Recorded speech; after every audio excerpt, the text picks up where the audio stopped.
everybody. Welcome. Eva Hoy Pod. Welcome Should to be a the pod.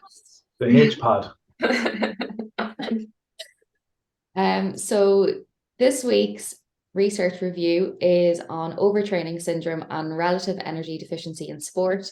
So it's shared pathways, symptoms, and complexities. So there are a lot of similarities between overtraining syndrome and RED-S, with both initiating from the hypothalamic pituitary origin, and that can be influenced by low carbohydrate intake and energy availability. So before getting into it, I suppose I'll explain what overtraining syndrome is and then RED-S. So overtraining syndrome is an accumulation of training and or non-training stress resulting in long-term decrease in performance capacity. And then RED-S or energy availability. Energy availability is defined as energy intake minus energy exercise energy expenditure corrected for fat-free mass, and it can be disturbed by both training overload, which is excessive exercise expenditure, and or inadequate energy intake. It can typically happen with elite trainers, with elite endurance athletes. It's elite quite common. endurance athletes, when it's actually really challenging to meet that energy intake due to their training load, which can typically be seen by endurance athletes or even the likes of rowers, that their ability to even meet their energy intake, even if there is no psychological things that are on top of that, can be really, really challenging. There's been a huge amount of information, discussion and research in this in the last, I would say, 5 years. It's really started to emerge. And my interpretation, in a very simple, in a very simplistic way, or from expressing it in very layman's terms, is that you've got overtraining, you've got the stress of training, which is not met by adequate recovery or adequate energy or adequate nutrition. And carbohydrate is generally the key nutrient that is not met as part of people's or athletes' carbohydrate needs are not being met because of the volume of training. And there's this hormonal impact on the body that can affect the ability to produce adaptive responses. So I know in males, and I don't know as much in females, but I know in males that things like growth hormone and testosterone can be impacted, and that can affect how athletes physically feel. And it's not really clear for the athlete exactly what's wrong. There's a bit of an ambiguity in whether they've overtrained or they're under recovered, but that it's not always easy for the person themselves to recognize. There's so many different symptoms of both, and even the diagnosis can be quite challenging because it's a diagnosis of exclusion. So it has to be generally diagnosed from a multidisciplinary team, from medical, psychological, nutritional, and they have come up with, for RED-S, a couple of like questionnaires that can flag it, but there's no general diagnosis criteria for it because it can come in so many different forms.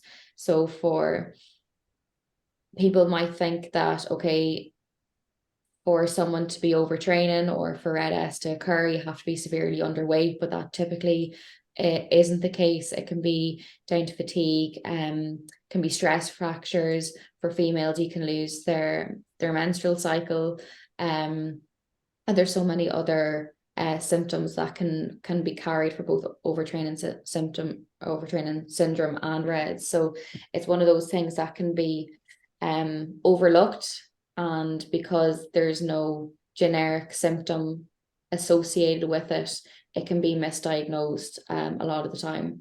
Was a number of athletes that were training with it under my responsibility with just insane training volume. They were doing the program, they were doing the S&C program, they're doing the running program, they're playing games, and they're doing training outside of that as well. with a real fixation on body composition and massively under eating, like massively under eating. We're talking in excess of a deficit of 1,000 calories a day, expecting, big shifts and changes in body composition where they weren't happening. And what it's like, I know it wasn't funny, but it was. He said to me, "Do you think I have worms or something?" He couldn't understand. He couldn't understand why he wasn't losing weight. He's like, "What the hell is going on?" So I started doing some reading around it, and it shows. It showed that in certain circumstances where the volume, particularly in males with high levels of lean mass, if you undereat, train excessively over a prolonged period of time, that it can actually affect the production of hormones, and it can affect metabolic output. So what? Sorry. I was just gonna say, in short term, like to notice, because they tend to, what you mentioned there tends to be like further down the line whenever you need an intervention, that something's going on. But I've noticed that elevations in heart rate have been a good indicator of overtraining. Even in myself, I notice it. I get step out of training or just ease off that week, and when I see it go back to normal, it's been a helpful short term.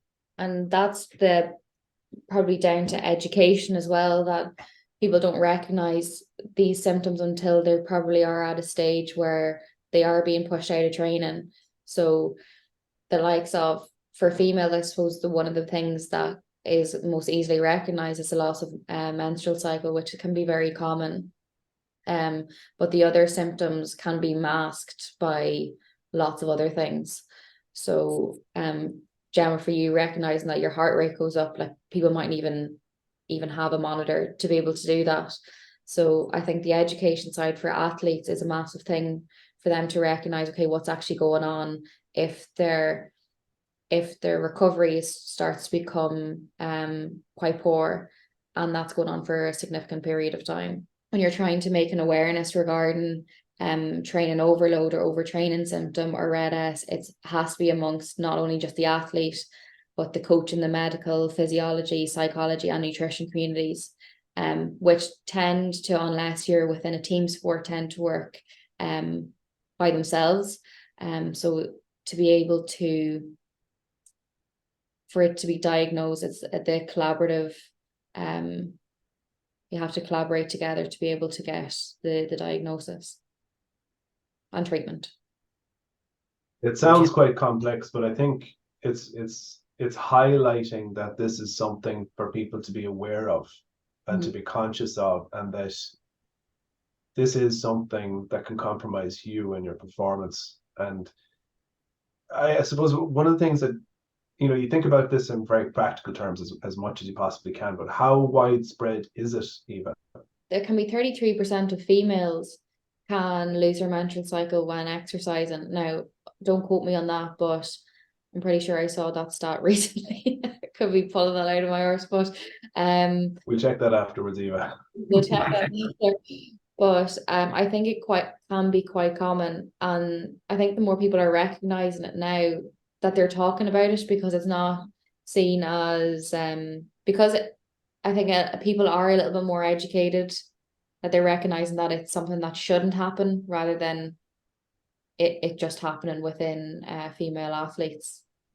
There definitely was a phase years ago where it was normal that if you were an athlete and training at a high level, that this is something that's going to happen, and that was just okay. But it still is an issue. What do you think we can do to communicate around it as effectively as possible? I think it's the support that we can provide to athletes that are experiencing those symptoms, or they're finding that their performance is being impacted by those symptoms. That we'll be able to support them through that process of being able. It can be totally down to training load and actually not doing it. Not managing, not periodizing your training. Yeah, not being able to periodize your training, or it came down to training load that they actually can't get the energy in. So that can be down to just a lack of structure, or lack of education around how can they increase their carbohydrates or their energy availability during those periods. If we think about our philosophy and how we try to support athletes in identifying the key days where they're going to be under more significant stress, more significant training volume, and actually spending a little bit of time looking at your week and looking at your schedule and seeing then, going back to that kind of reflective concept of how well am I actually meeting those demands? How well planned am I for meeting those demands? And spending the time when you do aim to meet it, well, how does that feel?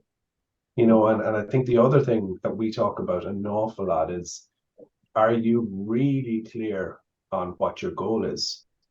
Because I don't know, are we going off the point here a little bit, but in my experience, those people are people, male or female, who are at risk can sometimes have a focus on body composition, where they're trying to be at a certain level of body fat, or they're trying to be of a certain weight, and they're taking that focus off their performance and their recovery. But even getting the athlete to understand what their actual energy needs are for that training, because they probably don't even understand, then comparing that to what their intake is. Now, it can be multifactorial when people are doing it intentionally for the likes of body composition reasons. So it can't just be eat more and reduce your training volume, because if you're an elite athlete, that might be doable at that period of time. So it has to be from with help of psychology and the nutrition that they can actually be able to improve their performance. But athletes or people that are involved in sport take the same messages that is put out for people, healthy eating advice that is not suitable to them, and compare that, because I've noticed that in the way that some of the girls would speak, just maybe taking the general fat loss advice as that's what we should be eating, not realizing that this is how much they expend and this is the way that they live is completely different and their expenditure is completely different. Yeah, that's a really good point. And it's I suppose to just expand it a little bit more, I'm working with some ultra endurance athletes at the moment. And when you try to emphasize, let's say, grams of carbohydrate per kg mass, and how that just sounds like gobbledygook, doesn't make any sense. But if you can have some reference point for the volume of food that's required, the volume of energy that's required based on their exercise. So if you're working from the average person being, let's say, 3 grams per kg body mass, up to somebody like this endurance athlete that I'm working with, 10 to 12 grams of carbohydrate per kg body mass, what the hell does that even mean? And then when you try to explain, well, you can do that through using more processed foods, and you can use that using sports food and sugar, in your preparation and in your recovery. And the automatic response is, sugar is so bad. It's so bad for your health. So there's a real mismatch in understanding of how that volume of work and the demand on the body is making somebody feel, and what that actually, how that's impacting them. And as Eva is describing, the significant hormonal demands and shifts that happen. We were to pull together, what do people really need to consider, think about, and just our practical recommendations, like what do people need to consider, what people need to be aware of, what the consequences are, and what are like 2 or 3 key things that we feel is important around the topic. I would say have a look at your current training load, what days you're expending more energy, where there's high intense activities involved, and consume additional carbohydrates on those days. Increase your intake on those, overall intake on those days, to support those demands so that you can train well, feel good, and recover well. The big thing for me is recognizing that this could be a real risk for your performance. Yeah. This is something that could be this is something to look out for. And it can be really challenging for athletes to think about bigger picture when they follow a weekly and a daily schedule, but recognizing that over the course of time, this can be compromising you. This can increase your risk of injury. This can increase your risk of illness. And ultimately what that means is it's time away from what you as an athlete love doing. So just ensuring that you're not putting yourself at risk by doing what Gemma is saying about being more clear about the demands on your body. I think that clarifying that performance is your focus and what are the needs, because there's been now the guts of 50 years of research in performance nutrition where we actually know very clearly what those recommendations are, and spending the time and the energy investing in having those conversations with a multidisciplinary team just to ensure S&C wise, am I doing exactly what I need to be doing? Managing your own volume of training, understanding your body that little bit more. And if it is spending that, again, from you mentioned carbohydrate being a key macronutrient, knowing what does it look like in food terms, or what does that actually mean? Yeah. So just add that as well, that how things change across the season, and that you might need to actually change the way you're doing things, even if it started off really well. Because when you feel like you're flying and things are going really well, sometimes you start to push even further, which means that you would have to then increase that intake and adjust what you've been doing if things have been going well. And I think that's something that can kind of slide, because you think you just continue to do what you've always been doing when things are going good. Sometimes you might need to adapt.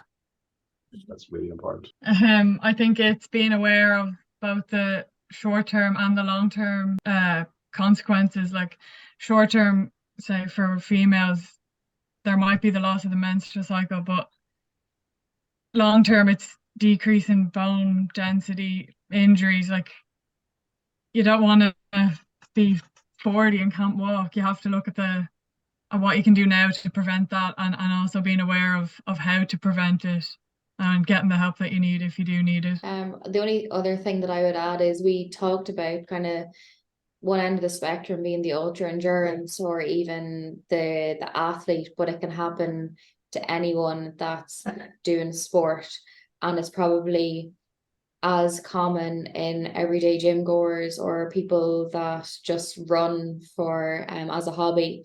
So it's not down to if you'd classify yourself as an athlete or not. It can be really common among any population. So it's not that it's an exclusion of you have to be competing in a sport in order for this to happen. That's not the case. So it's recognizing that these symptoms can come on depending on whatever sport you are or however much you're training.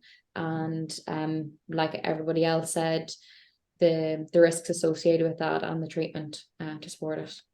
Really good. Yeah, if for whatever reason I'm more speaking to people and with the aim who are training at a high level, who are targeting body composition changes, that in the long term, the more extreme approaches with those really large deficits are actually compromising you achieve the goal that you're actually trying to achieve by putting yourself under too much stress and too much pressure. And it's very often by a larger investment in the energy that you need and better structure in your food that can bring around what you want to achieve that bit more effectively and efficiently. Super. Thank you, team. Thank you, Eva, for bringing it's such an important topic.